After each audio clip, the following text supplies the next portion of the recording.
इंदौर में पितृपक्ष में पूर्वजों को याद करते हुए तमाम स्थानों पर सार्वजनिक रूप से पितृ तर्पण के कार्यक्रम आयोजित किए जा रहे हैं और इसी के तहत सेंट्रल जेल में भी 500 से अधिक महिला पुरुष बंदियों के द्वारा विधि विधान से पितरों का तर्पण कर आशीर्वाद दिया गया। दरअसल सेंट्रल जेल में प्रत्येक कार्यक्रम बड़े ही सौहार्द और एकता के साथ मनाए जाते हैं और इसी के तहत 16 श्राद्ध में तमाम स्थानों पर पितृ तर्पण का कार्यक्रम आयोजित किया जा रहा है और इसी के तहत सेंट्रल जेल में भी बंदियों के लिए जेल प्रशासन के द्वारा पितृ तर्पण का कार्यक्रम आयोजित किया गया। इस बार महिला बंदियों के द्वारा भी अपने बुजुर्गों को याद करते हुए पितृ तर्पण किया गया। जेल अधीक्षक अलका सोनकर का कहना था कि पितृ तर्पण से मानसिक शांति की अनुभूति होती है और इसी कारण से बंदियों के लिए कार्यक्रम आयोजित किया गया है, जिसमें उज्जैन के पुजारी श्याम गुरु महाराज के द्वारा बताया गया कि श्राद्ध में पितरों के तर्पण का एक अपना अलग महत्व है। जिस प्रकार शरीर को भोजन की आवश्यकता होती है, उसी प्रकार पितरों को तर्पण की आवश्यकता होती है और 16 दिन के श्राद्ध में पितरों को तर्पण देने से हमें इसका लाभ मिलता है।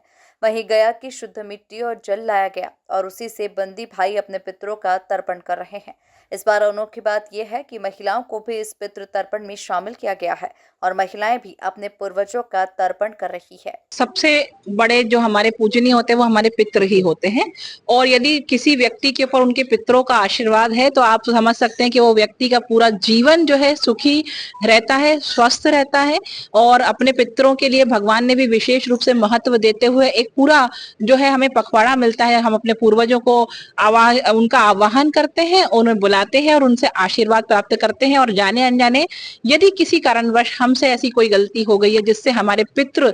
मोक्ष नहीं प्राप्त कर पा रहे हैं या उन्हें सद्गति प्राप्त नहीं हुई है या वो कहीं भटक रहे हैं या उन्होंने शांति भी प्राप्त कर ली, फिर भी वो अपने बच्चों को आशीर्वाद देने के लिए इस श्राद्ध पक्ष के अवसर पर धरती पे आते हैं। इसके निमित्त ही पिछले 5-6 वर्षों से हमारे द्वारा जो है ये एक श्याम पंडित जी और हमारे बीच में एक बार बात हुई कि क्यों ना इस तरह का आयोजन किया जाए, क्योंकि हर व्यक्ति इन 15 दिनों में अपने पितरों के लिए पूजा पाठ करता है, लेकिन हमारे जो जेल के बंदी भाई हैं वो इस समय में अपने घर नहीं जा पाते हैं और वो पूजन नहीं कर पाते। इसीलिए जो है हम लोगों ने एक ऐसा आयोजन रखा कि क्यों ना हम सिद्धवट से ही वहां से पुजारी को बुला करके यहाँ पर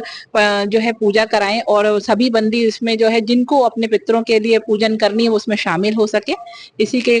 उपलक्ष्य में जो है यहाँ कितनी महिला बंदी और पुरुष बंदी इस आयोजन में हिस्सा ले रहे हैं? आज लगभग 400-500 लोग जो है इस आयोजन में भाग ले रहे हैं। विशेष रूप से यह है कि महिलाओं के द्वारा भी मुझसे ये रिक्वेस्ट की गई कि हम भी जो है पितृ तर्पण का कार्यक्रम करना चाह रहे हैं, क्योंकि हम भी अपने पूर्वजों से जाने अनजाने यदि कोई गलती हुई तो क्षमा चाहते हैं, मांगना चाह रहे हैं या उनका आशीर्वाद लेने के लिए हम पूजन करना चाह रहे हैं। तो आज ऑनलाइन तरीके से भी दर्शन करवाए जा रहे हैं बुद्धगया और 12 ज्योतिर्लिंग के। पिछले 5 सालों से हम लोग सिद्धवट की मिट्टी ला करके, वहां का जल ला करके, समस्त तीर्थों का जल ला करके पूजन कराते थे, लेकिन गया जी का जो महत्व पितृपक्ष की पूजन में है वो विशेष उल्लेखनीय है और बंदी हमारे गया तो नहीं जा सकते, लेकिन हम लोगों ने एक प्रयास किया कि श्याम पंडित जी के माध्यम से गया तीर्थ का जल और वहां की मिट्टी लेकर के आए हैं और उसको भी साथ में सम्मिलित करते हुए पूजन की जा रही है और ऑनलाइन जो है इन्हें गया तीर्थ के दर्शन लगातार कराते हुए और जो वहां पे गया में जो विधि विधान से पूजन की जाती है उसी विधि विधान से आज यहाँ पे पूजन की जा रही है।